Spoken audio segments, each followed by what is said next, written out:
Hello, everybody. Welcome back. So, I know I haven't been on here in a really long time, and I will explain why that is, and also why I look like crap right now and why I'm recording on my couch. So, 7 days ago today, I had combined brain and neck surgery, which is why my hair is a mess, and you can see the incision on my neck right there. But yeah, so that's why I've been away. I've just been dealing with tons of appointments and unknowns and not knowing what's going on and all the craziness, so I didn't have time to make any videos or anything. So figured I would update you guys, and also I want to talk about something related to this adventure. So figured I would make a video now since I am stuck on bed rest for another week. It was all last week and it's all next week just so that I can heal. So, yeah, I had to get out some old shunt hardware on this side that doesn't work anymore, and they had to fix this incision that never healed.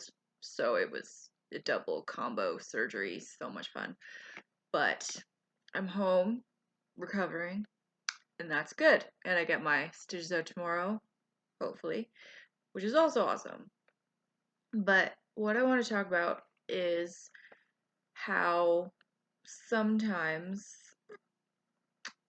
when you have an invisible illness, you kind of get this,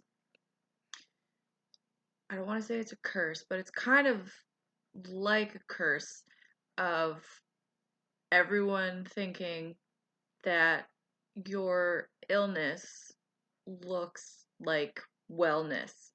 Because before my surgery, I looked fine.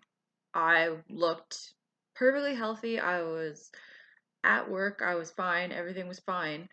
But at the exact same time of looking outwardly perfectly fine, I was dealing with crippling pain and ridiculous anxiety of not knowing what the heck was going on and just so many symptoms that if you looked at me, you wouldn't have a clue. Wouldn't have a clue. Would have no idea.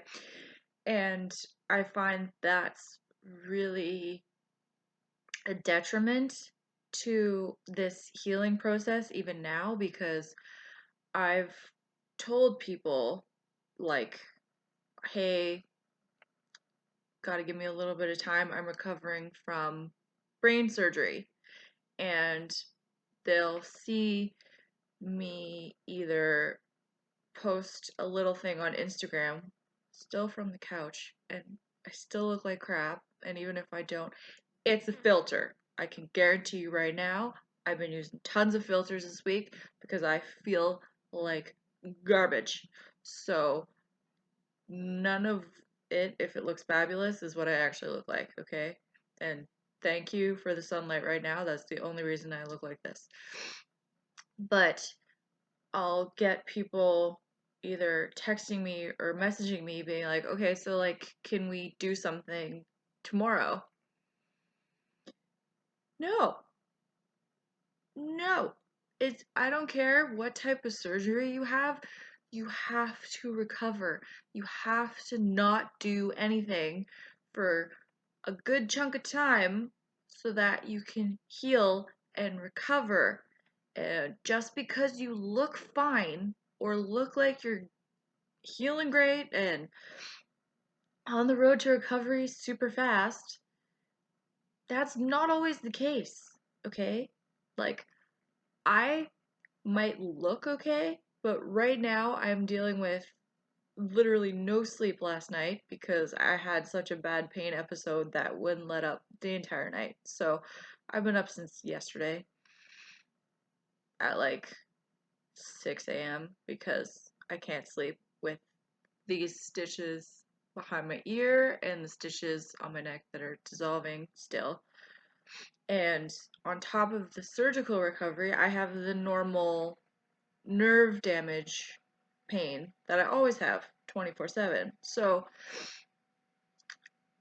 having people assume that just because you look okay means that you're okay happens a lot, and I know I'm not the only person who deals with this. If your illness is invisible, I can guarantee you've had this happen probably a zillion times.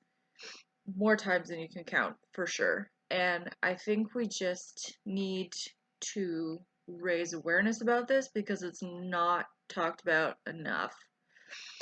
When you have a cold or the flu, people leave you alone and tell you to rest and heal up quick and take all the time you need to recover because you look sick. You look like crap, you sound like crap, you're puking your guts out, all that stuff. You look sick, so people treat you like you're sick. When you look fine, people forget that your body is still fighting a battle. They forget that, in my case, you had brain surgery a week ago, or even less. They forget that your battle is just as hard or harder because people don't believe you. Honestly, a big chunk of dealing with invisible illness is justifying that you are indeed sick. I've had to tell people more than once this past week that no, I cannot go out in public for lunch today because I have stitches that need to come out, and I also need a crap ton of rest because my body went through a serious trauma a week ago. And looking like you're okay, but knowing in your gut that your body is going through things, having that on top of it, that justification on top of it, it's exhausting. And that takes a whole different amount of energy and time to cope with that aspect of it, which honestly is one of the hardest parts of having an illness that people can't see because you know it's real. Your doctor knows it's real, but people who look at you don't see anything. So, how can there be something wrong with you? You look perfectly fine. But I just want to tell you that if you're going through something right now, or you're in need of recovery right now, recover at your own pace. Slow down if you need to. You don't have to justify your recovery to anyone. It is your body. You know it best. Take the time you need to recover. Slow down as much as you need. Breathe a lot. Take lots of breathing breaks. They're super helpful. Meditation knows what's up. But just know that your recovery is valid. Your need for the time and the space and the healing and the quiet and the rest is valid. Just because other people on the outside can't see what your pain is, it's still there. It's still very real. It's still very serious. And you're allowed to have the recovery you need, regardless of whether other people see you need it. So, yeah, just wanted to come on to say that because it's been driving me nuts. Um, so thank you for stopping by. Anyone recovering right now, keep it up. Stay strong. You got this. Anyone having really bad flare today, I'm sorry. It's gonna lift. Keep trucking. Don't give up. Anyone dealing with insomnia, I'm on your team. We should get t-shirts. And just have an awesome day, rest of your week, all that stuff. Stay warm if it snowed where you are, because it did where I am, and it's freaking cold, and I'm not up for this. I am not a winter bunny. So, thanks so much, and if you like this video, just share it with someone you think might find it helpful. If you want to subscribe, feel free to do so. If you want to like this, feel free to do so. Just know that you're here for a reason, you're awesome, you matter, you bring value to the world, and have a fantabulous, fantabulous day. Cheers!